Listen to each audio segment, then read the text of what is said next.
Donc, merci à tous. Je commence par l'appel. Donc, Jean-Arnaud Mormont, Marie-Claude Fargeau, Marc Vivien, Dominique Varfolomeyev, Daniel Boulan, Pierrette Régny, Thierry Crabier, t'as donné pouvoir à Dominique Huette. Olivier Bergogneau, Dominique Huette, Frédéric Panisoli, t'as également donné pouvoir? Oui, mais de toute façon, on n'est plus en mesure d'urgence. Ben oui, mais s'il a écrit, ouais, il l'a donné, il a envoyé un mail, mais il t'a nommé. Oui, mais effectivement, il l'a envoyé qu'à Céline. Donc, on ne peut pas le compter. Donc, on ne peut pas compter Frédéric Pan. Oui. Alors, si c'est encore le cas, je crois que c'est jusqu'au 1er juillet, mais sinon, c'est...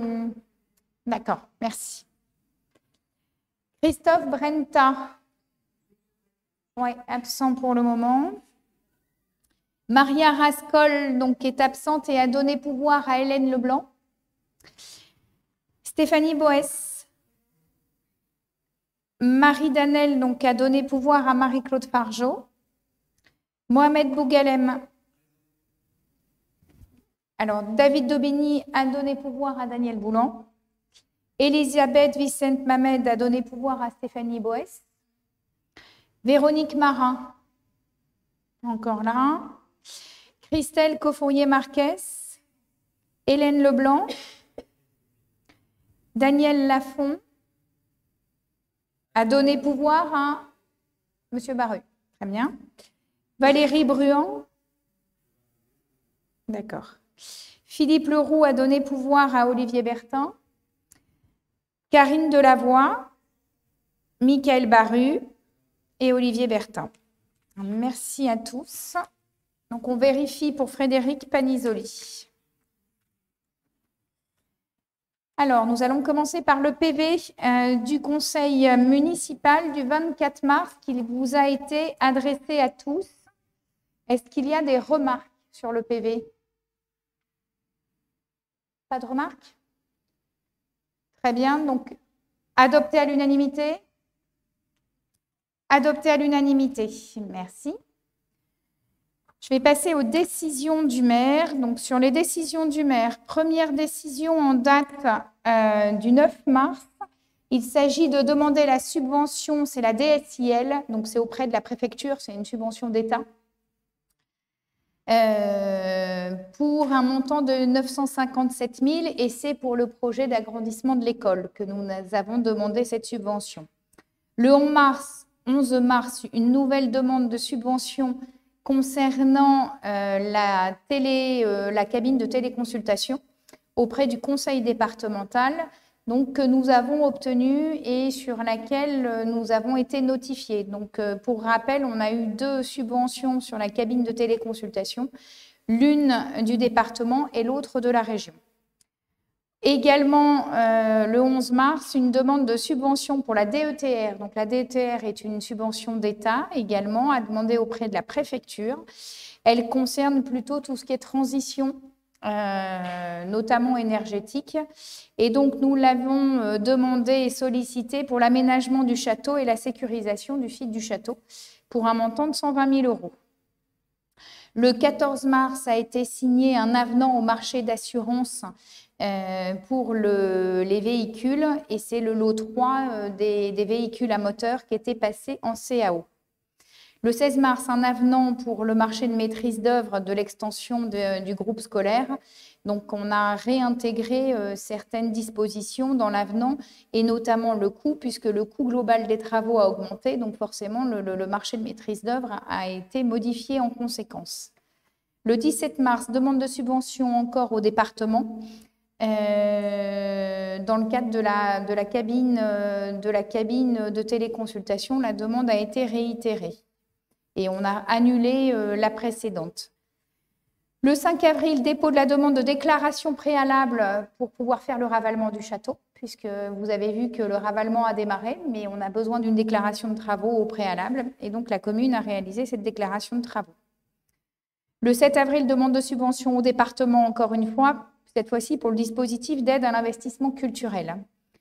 Le 12 avril, encore pour le département, toujours pour le contrat culturel, il s'agissait de demander une subvention pour acheter des bacs pour mettre les BD à la médiathèque et pour changer la boîte de retour de livres. Le 19 avril, les signatures du contrat de dépoussiérage des installations de ventilation mécanique pour les bâtiments publics. Le 11 avril, demande de subvention à la région pour créer un rucher municipal. D'ailleurs, on a obtenu l'agrément d'apiculteur aujourd'hui. C'était aujourd'hui ou hier? Aujourd'hui. Donc, j'ai la joie d'être apicultrice depuis aujourd'hui. Ensuite, le 13 avril, déclaration sans suite du marché de maîtrise d'œuvre pour la rénovation et l'extension de la salle des Donnettes. Sur la salle des Donnettes, on avait un projet d'extension. Aujourd'hui, on a pas mal d'incertitudes sur cette zone-là, notamment sur ce qu'on pourrait racheter comme foncier au Secours populaire, qui nous permettrait pas, qui permettrait d'agrandir la salle, mais pour un coût très important et une surface assez limitée. Donc finalement, on a décidé de, pour l'instant, ne pas réaliser ces travaux et donc de déclarer sans suite le marché. Et donc, un courrier a été envoyé à l'ensemble des entreprises qui avaient répondu. Et enfin, le 22 avril, signature de désherbage de la médiathèque de la commune. Est-ce qu'il y a des questions sur ces décisions? Eh bien, je vais passer la parole à Dominique pour le premier point soumis à délibération de ce conseil municipal. Bonsoir à tous.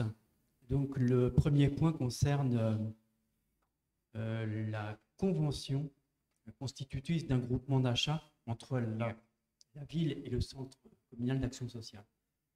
Il faut savoir que le conseil d'administration du CCS a voté le 13 mai dernier le même dispositif, mais de ce côté. Dans le cadre du renouvellement de marché de restauration, donc avec la société Yveline qui vient à échéance au mois d'août, il est nécessaire de remettre en concurrence pour les repas donc, des cantines scolaires, personnel municipal et le lot du CCRS qui concerne le portage à domicile. Pourquoi ce groupement est constitutif? Parce que je dirais, s'il était tout seul au CCRS, on aurait obligatoirement un marché infructueux.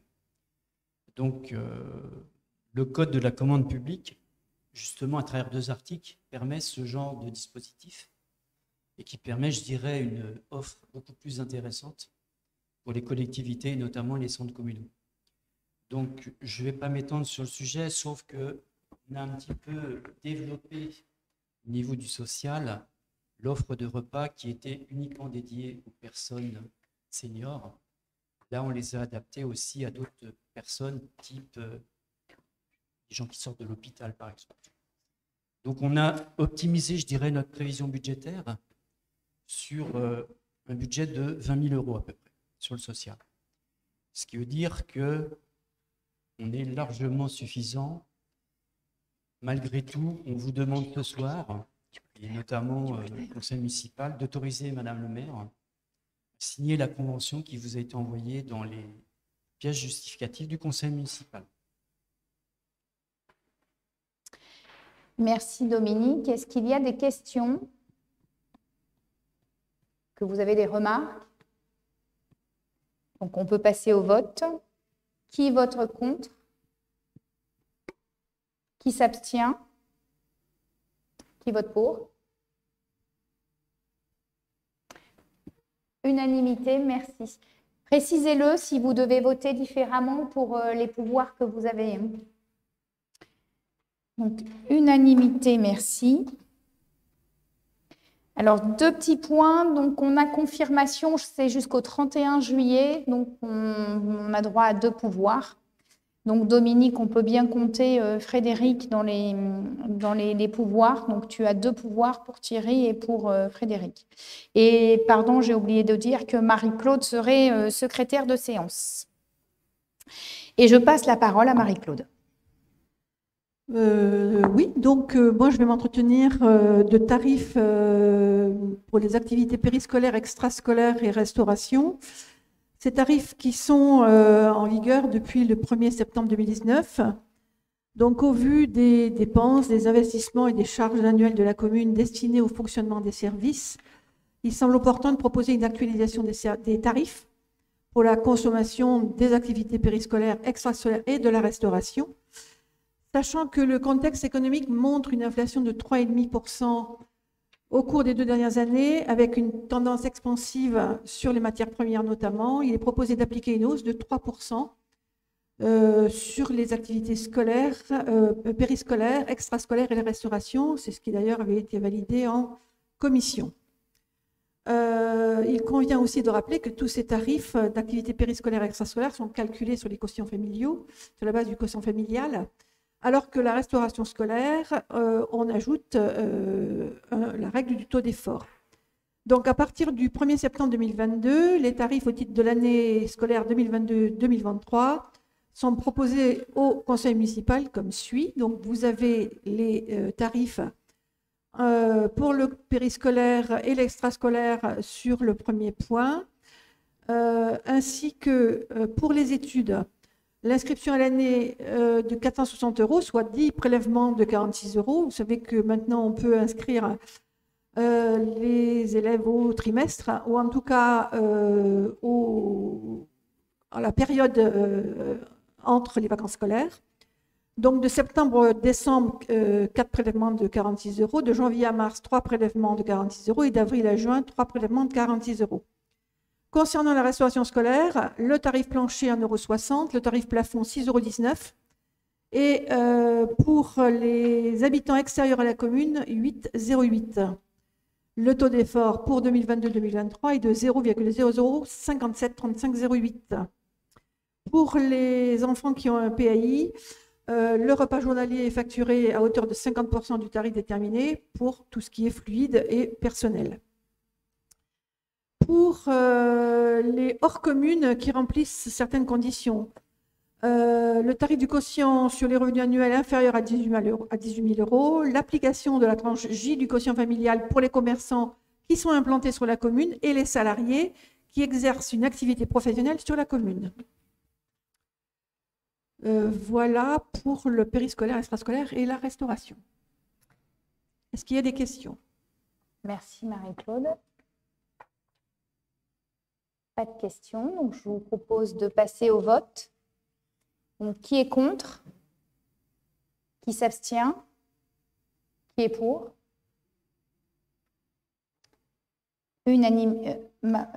Pierrette? Oui, d'accord, excuse-moi.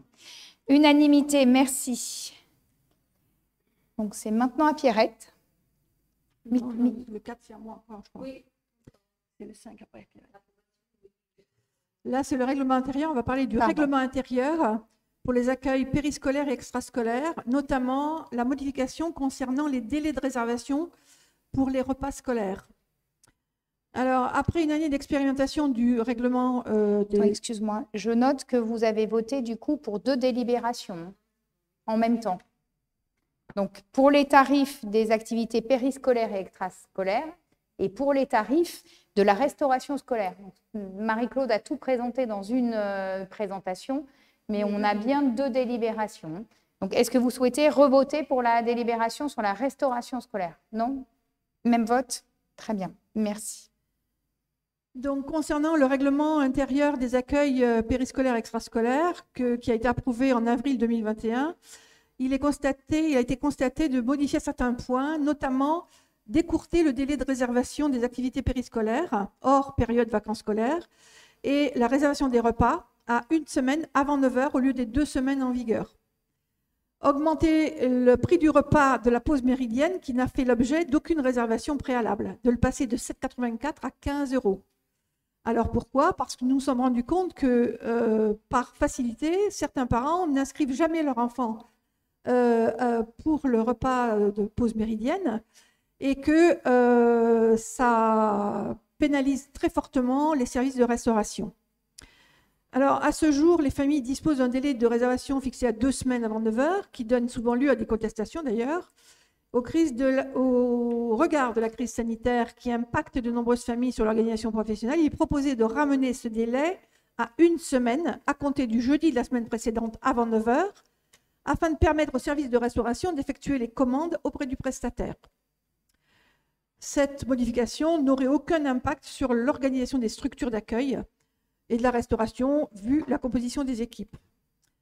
En revanche, les réservations pour les activités extrascolaires des vacances scolaires seraient maintenues à 2 semaines avant le début des congés, afin d'établir la liste des équipes à mobiliser sur ces périodes et permettre de préparer les programmes d'animation en amont selon l'effectif des enfants. Nous sommes tenus à avoir un taux d'encadrement pour un certain nombre d'enfants. Concernant le repas de la pause méridienne majoré à 15 €, donc c'est ce que je viens de vous dire, de nombreuses familles ne réservent pas les repas et mettent en difficulté le personnel de restauration et d'animation qui doivent trouver des solutions alternatives de dernière minute. Le tarif actuel qui est appliqué de 7,84 €, et il ne dissuade pas les familles qui ont pris l'habitude de ne faire aucune réservation. Donc, il est proposé donc de passer le repas de 7,95 € à 15 € pour contraindre les familles à respecter ce règlement intérieur et permettre aux équipes de travailler plus sereinement.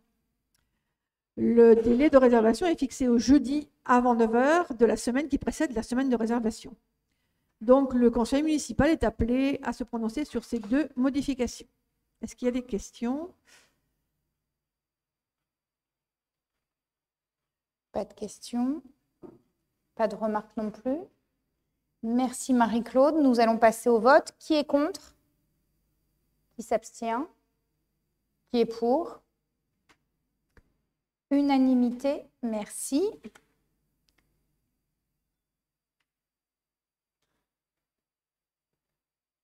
Et cette fois-ci, c'est réellement à Pierrette. Je pense qu'il faut que tu éteignes. Alors, un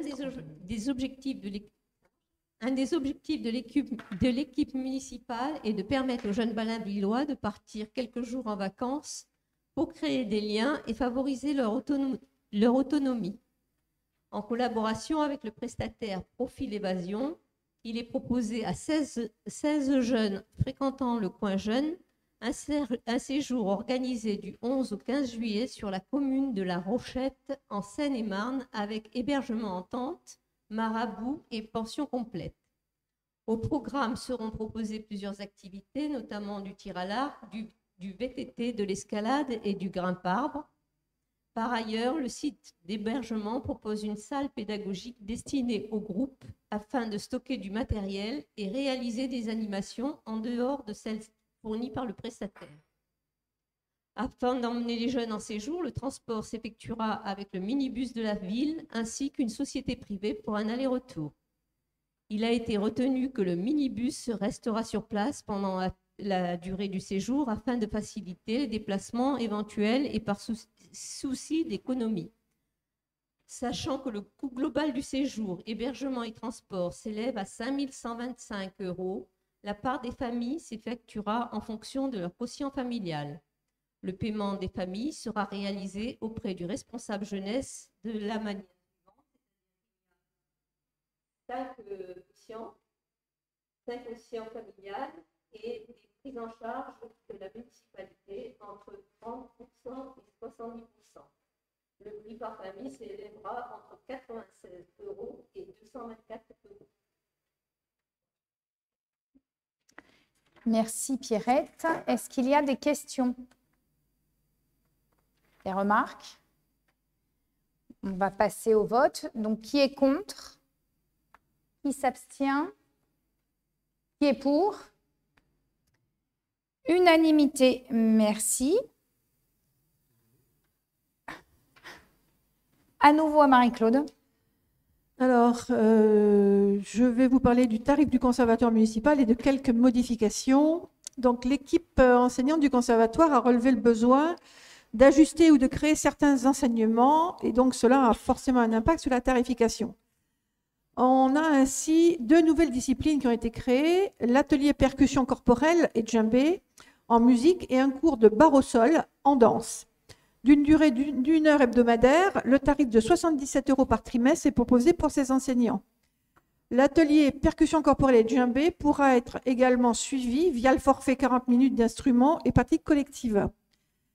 Les professeurs de danse ont souhaité également réduire le temps d'enseignement de l'éveil à la danse à 45 minutes. Le quart d'heure retiré a été ajouté au temps d'enseignement des élèves de cycle 1 en danse classique et jazz. Les tarifs ont été adaptés en conséquence. De plus, il est proposé de renommer l'atelier collectif en atelier musique actuelle. C'est un petit peu plus sexy pour être plus attractif auprès des élèves. Et pour donner suite à la commission mixte que nous avons Culture-Finance du 22 mars 2022, plusieurs modifications sur les tarifs du conservatoire sont proposées au conseil municipal. En effet, une incohérence de tarifs avait été relevée pour la chorale et la formation musicale seule. Les tarifs étaient plus bas que pour les autres disciplines collectives d'1 heure hebdomadaire à destination des enfants. Le tarif est donc passé de 36 € à 51 € par trimestre. Actuellement, il y a très peu d'élèves qui sont concernés par ces 2 tarifs car ils optent plutôt pour le forfait cycle en musique. Depuis 2018, aucune hausse de tarifs relative à l'inflation n'a été appliquée. Il est proposé d'augmenter tous les tarifs à hauteur de 2,5% et d'effectuer un arrondi à l'euro le plus proche. Par ailleurs, en 2016, le ministère de la Culture a lancé le plan conservatoire. Celui-ci incite les structures d'enseignement artistique à mettre en place des tarifs sociaux. Ainsi, il est proposé d'augmenter le taux d'abattement des familles qui ont un quotient familial. Donc, les quotients familiaux les plus bas verront leurs tarifs diminuer. Actuellement, 35 familles du conservatoire ont fait calculer leur quotient familial auprès des services pour un total de 105 familles inscrites.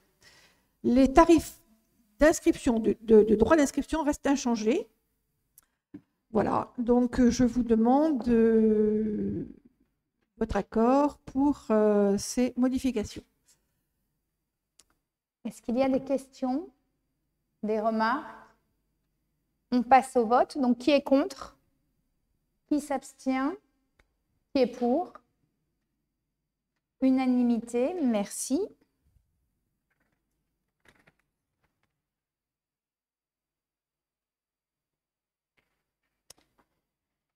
Alors, les points suivants concernent les RH. Alors, sur le premier point que l'on a, il ne s'agit pas d'une délibération en tant que telle, il s'agit d'un débat que nous devons avoir sur la protection sociale complémentaire.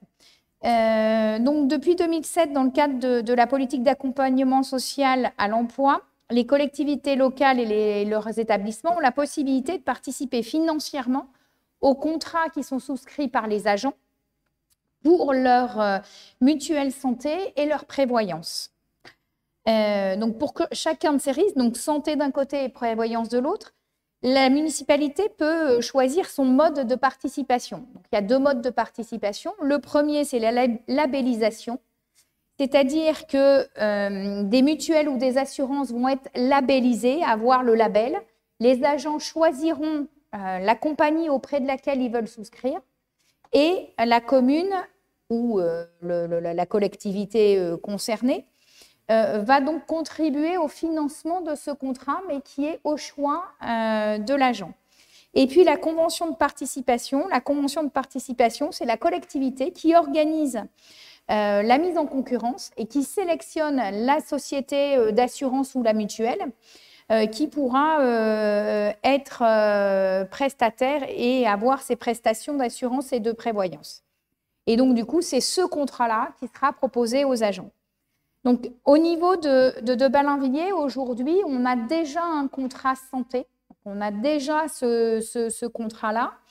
Et il est par l'intermédiaire d'une convention de participation. Donc, ça veut dire qu'on a choisi de sélectionner et d'avoir un prestataire auquel les agents vont pouvoir souscrire.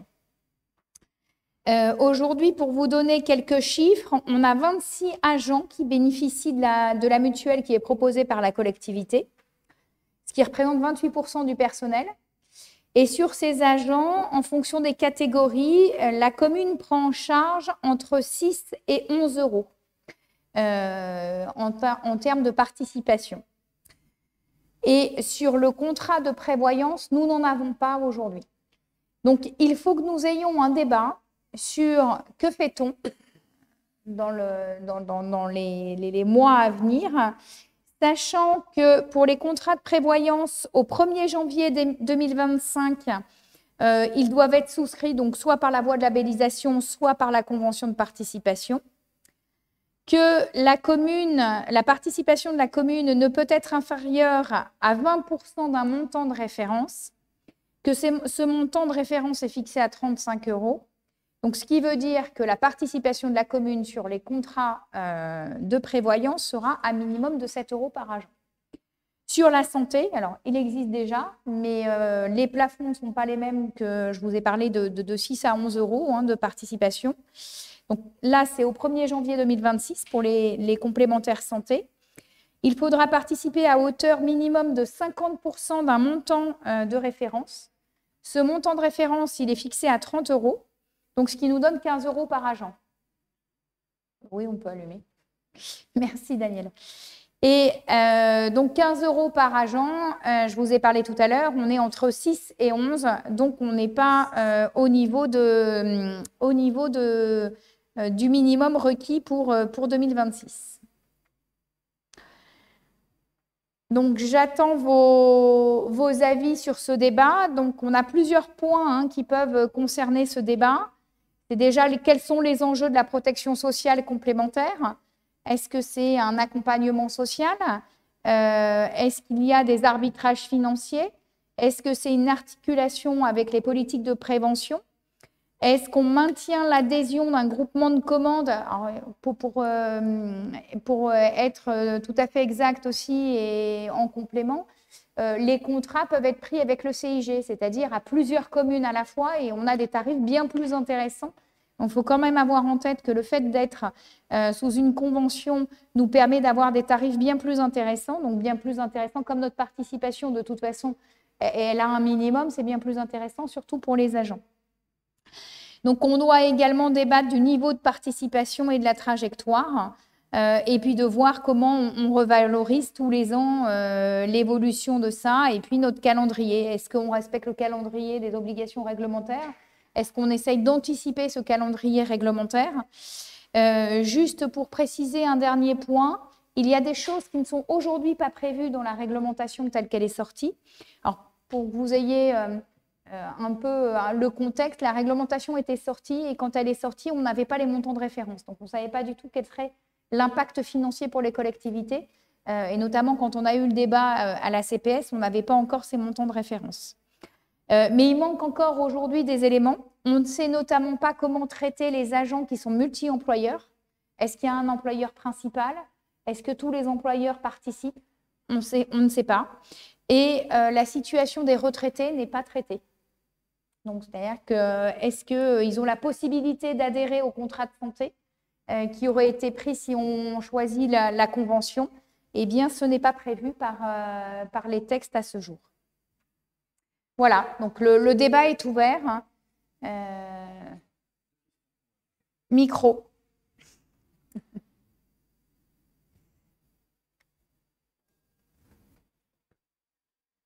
Alors, tu parles des contrats de santé, donc de mutuelle, qui vont concerner l'agent. Est-ce que ça peut concerner aussi le conjoint avec une surprime, mais qui serait tout de même avantageuse, sans forcément un concours de la commune? Ça se fait dans de nombreuses entreprises du privé. Est-ce que c'est le cas? Oui, je pense. Oui.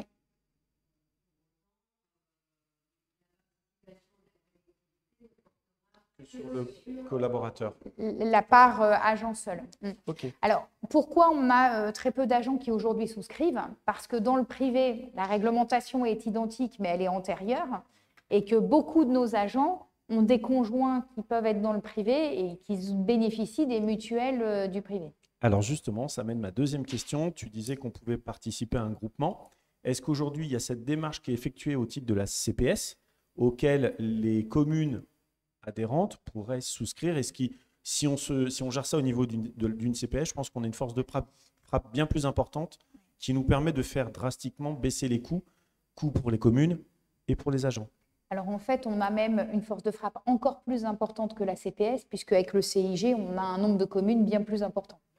Donc, j'ai lancé le débat. Moi, mon avis, j'échange sur mon avis, c'est qu'il faut qu'on reste dans une convention parce qu'on a des tarifs bien plus intéressants et en plus, ça nous permet quand même de regarder les clauses pour les agents.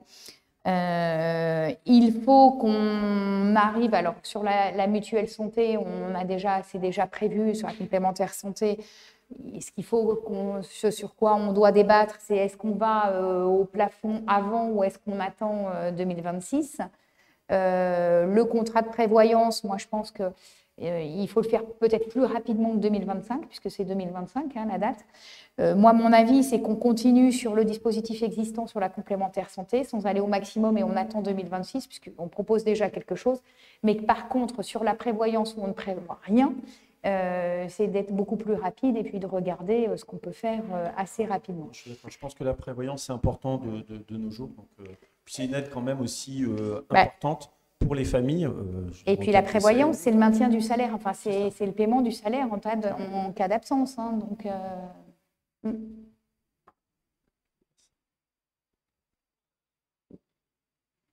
d'autres avis ?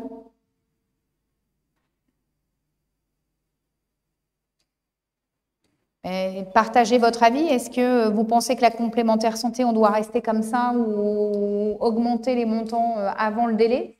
C'est ça, les questions qui se posent. Et sur la prévoyance, et est-ce qu'on reste sur une convention ? Et sur la prévoyance, est-ce qu'on va vers la convention, comme on le proposait ? Et est-ce qu'on va jusque assez rapidement, dès qu'on a la possibilité de sélectionner un prestataire, donc plus rapidement que 2025, et quand à ce moment-là ? Et est-ce qu'on va au plafond qui est proposé par les textes ?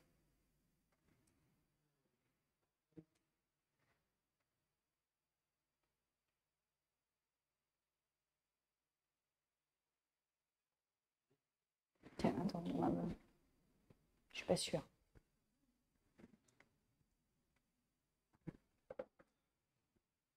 Juste une petite question importante.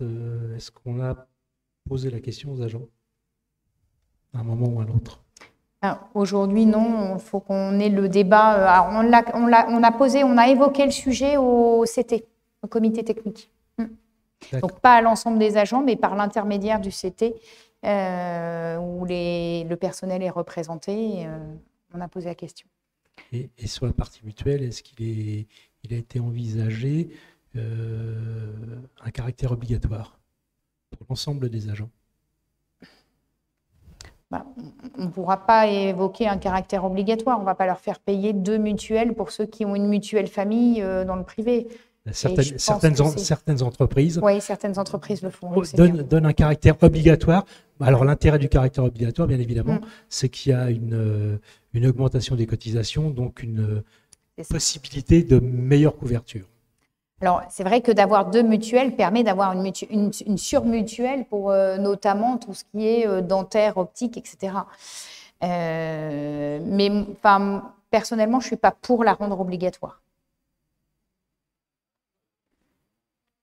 Je pense surtout qu'un sondage auprès des agents aurait été intéressant quand même.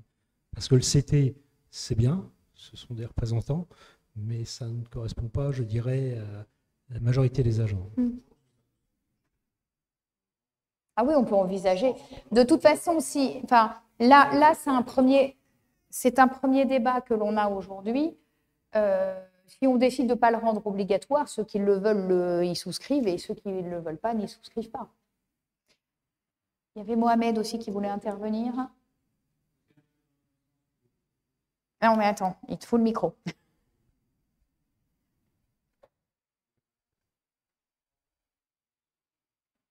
Ouais, donc je disais, du fait de l'obligation d'avoir une mutuelle, dans un couple, donc il y en a un qui travaille dans le privé, les deux, ou peu importe, c'est qu'il y en a un qui paye pour rien. Parce qu'on ne peut pas profiter du remboursement des 2 mutuelles. Si. On peut le faire. Si, par exemple, si tu as une dépense optique, je ne sais pas, 200, et que ta mutuelle rembourse 90, tu envoies ensuite à la deuxième mutuelle le remboursement de ta première mutuelle avec tout le dossier, et ils remboursent le complément jusqu'à hauteur de leur propre plafond. Donc, si elles sont complémentaires. Ça a toujours été ça? Parce que, Oui. Ouais. Oui. Voilà, c'est ça. Non, oui, à ma connaissance, ça a toujours été le cas. Mais après, justement, c'est ce qu'on disait, on n'est pas obligé de la rendre obligatoire. Oui. Moi, je pense qu'il faut que ce soit volontaire. Les agents, ils souscrivent s'ils le souhaitent, et s'ils ne le souhaitent pas, on ne doit pas les obliger. C'est vrai que ça a un coût, et on est souvent surassuré. Hein. Et oui, et en plus, ça augmente et donc, chaque tu vois, année. ça se trouve, tu as 2 mutuelles et tu ne l'utilises Non, mais pas. ça, je sais que j'ai 2 mutuelles et je ne les utilise pas. J'utilise qu'une seule. Donc la mieux, en l'occurrence, la mienne. Mais oui, mais surtout, enfin, il y a des frais importants, surtout sur le dentaire, l'optique et les hospitalisations. Le fait d'avoir une deuxième mutuelle, ça peut être pas mal. Hein. Bon, bah, je vais. Merci. D'autres remarques? Pas d'autres remarques? Donc, tout le monde est à peu près en phase. Hein. Je crois qu'en conclusion, on est tous à peu près en phase sur la nécessité de mettre en place. Ouais. Micro. Non, je suis bien d'accord. Attends, Olivier. Micro. Bah, moi, je disais, tu as évoqué la partie santé, plus la partie... j'ai perdu le mot. Prévoyance. Moi, j'avoue que je serais favorable à ce qu'on fasse un effort sur la partie prévoyance dès maintenant et pas attendre la date butoir. C'est un plus hein, pour les agents, les collaborateurs. Donc, je pense que c'est bien. C'est aussi attractif. Ça permet, en plus, dans le cadre de nos embauches, on a déjà du mal à trouver aussi des gens. Il faut aussi qu'on se rende attractif. C'est pas le fait de bosser dans une commune sympa, c'est bien, mais on est tous, je pense, confrontés à ça. On regarde aussi ce que nous propose tel employeur par rapport à un autre. Alors, il ne faut pas que ce soit la course à échalote, hein, mais c'est un plus à considérer. Il faut juste nous laisser le temps de sélectionner le prestataire. Bon, juste Et je ne sais pas si on a des dates de le CIG. Ils ont des dates, eux, où ils lancent leurs consultations et leur mise en concurrence. Et ils le feront avant... Non? Oui, donc si on attend le CIG, pour bénéficier de la convention et du dispositif convention et utiliser la mise en concurrence globale avec le CIG, on va devoir attendre le délai maximum. Anne, allez-y. Oui, intervenez. Oui, le micro.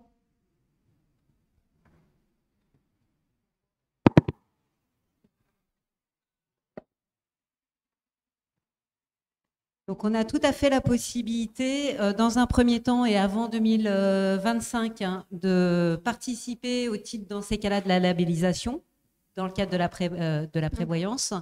Et puis, en effet, le CIG devrait lancer son marché en 2024, hein, donc pour une mise en œuvre en 2025, tel que le prévoit la réglementation. Et à ce moment-là, on pourra tout à fait basculer sur une mise en concurrence.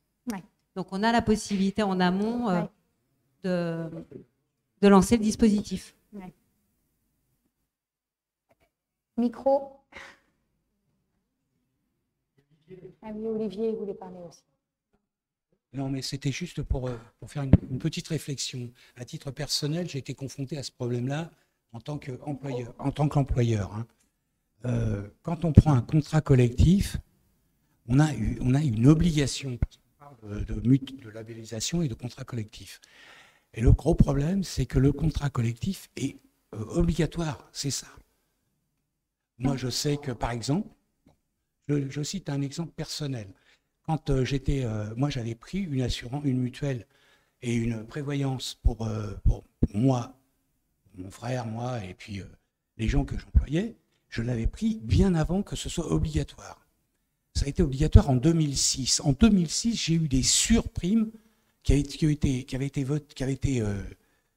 AG2R avait eu une convention avec les syndicats du nettoyage et j'avais une obligation de payer. Il a fallu que je me batte pendant 2 ans pour ne pas payer cette mutuelle que je ne voulais pas, puisque j'y étais déjà. Et ça, il faut se Mais là, on n'est méfier. pas dans le Parce que discours. quand on a des contrats collectifs, c'est des contrats obligataires. Alors, C'est oui, pour ça, c'est à titre, oui, oui. moi c'est une Je suis expérience entièrement personnelle. d'accord avec Je me toi. suis battu, il a fallu Ouais. pratiquement que j'aille au tribunal. Hein. Alors, je suis entièrement d'accord avec toi. En 2007, dans le privé, les mutuelles sont devenues obligatoires. Et pour ne pas prendre une mutuelle, il faut amener des justificatifs et prouver, par exemple, que ton conjoint a une mutuelle obligatoire, etc. Donc, il faut le prouver. Le principe, c'est que la mutuelle est obligatoire. Là, dans les textes pour les collectivités publiques, ce n'est pas le cas. Ce que je te dis, c'est que moi, tout en ayant prouvé que j'étais dans une mutuelle avec, la prévoyance, le AG2R m'envoyait systématiquement tous les trimestres une cotisation à payer. Ouais. Donc, et il a fallu que je me batte.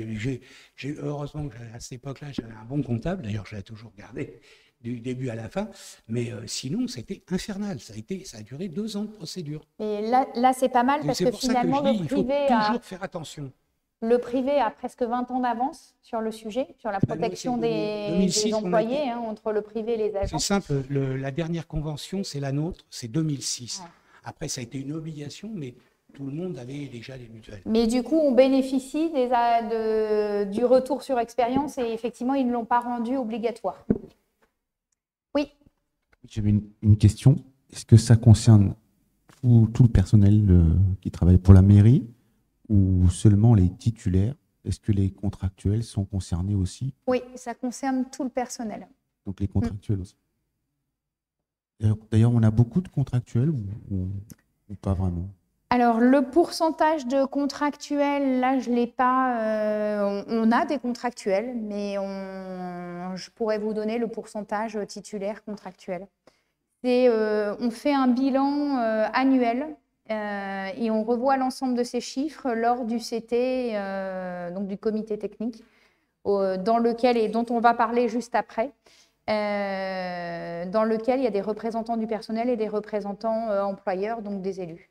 Non, mais je disais ça. Enfin, ma question, en fait, pour rendre une commune attractive, je pense qu'il ne faut pas avoir trop de CDD et surtout trop de CDD reconductibles. Je pense que ça ne motive pas les gens de venir postuler dans une commune.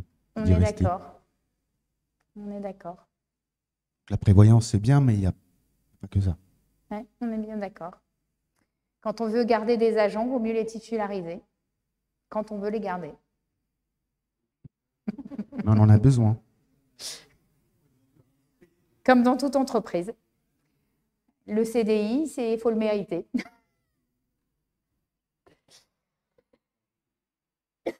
Bon, donc nous avons eu ce débat. Je vais vous parler maintenant justement du CT et du CHSCT, puisque, alors encore quelque chose qui est mis en œuvre dans la fonction publique et qui existait déjà dans le privé. Dans le privé, on avait des comités d'entreprise et des CHSCT et c'est devenu des CSE. Donc, on a la même chose dans la fonction publique, c'est-à-dire qu'on avait les CT et les CHSCT. Et donc, ce CT et ce CHSCT fusionnent pour faire un CST. Alors, le CST, c'est le comité social territorial. Alors, il a plusieurs compétences. Dans ces compétences seront le fonctionnement et l'organisation des services, l'accessibilité des services et la qualité des services rendus, l'égalité professionnelle, la protection de la santé, l'hygiène, la sécurité des agents, le rapport social unique annuel, donc c'est le fameux rapport dans lequel on regarde le quota de titulaires et le quota de contractuels, les orientations stratégiques sur les politiques des ressources humaines, et les lignes directrices de gestion. Donc, pour mémoire, les lignes directrices de gestion, on les avait évoquées lors d'un conseil municipal précédent. Ce CST est composé de 2 collèges, donc un collège représentant les agents et un collège représentant la collectivité territoriale. Donc, on a 2 délibérations. Donc, la première délibération concerne la création du CST. Pas tellement le choix, hein, mais quand même. Donc, la création du CST pour toutes les collectivités qui emploient plus de 50 agents, ce qui est notre cas. Et la deuxième délibération concerne la composition du CST. Donc, dans ce CST, on a des contraintes, notamment sur la composition, donc entre 50 et 200 agents. On a un nombre de représentants du personnel qui est fixé à 3. Donc ça, c'est les textes qui nous le précisent. Et donc, par souci de paritarisme, ce que l'on vous propose ce soir, c'est d'avoir un deuxième collège avec le même nombre de représentants et donc d'avoir le collège des représentants de la collectivité territoriale qui serait composé de 3 personnes également. Est-ce que vous avez des questions ou des remarques? Pas de questions, pas de remarques? Donc, je vous propose de passer au vote de la création du CST en premier. Donc, qui est contre? Qui s'abstient? Qui est pour? Unanimité.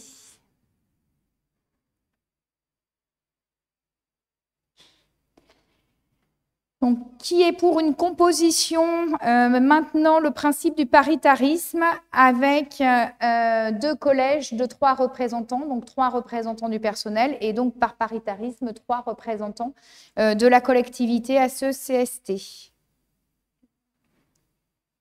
Oui. Qui est contre? Qui s'abstient? Qui est pour?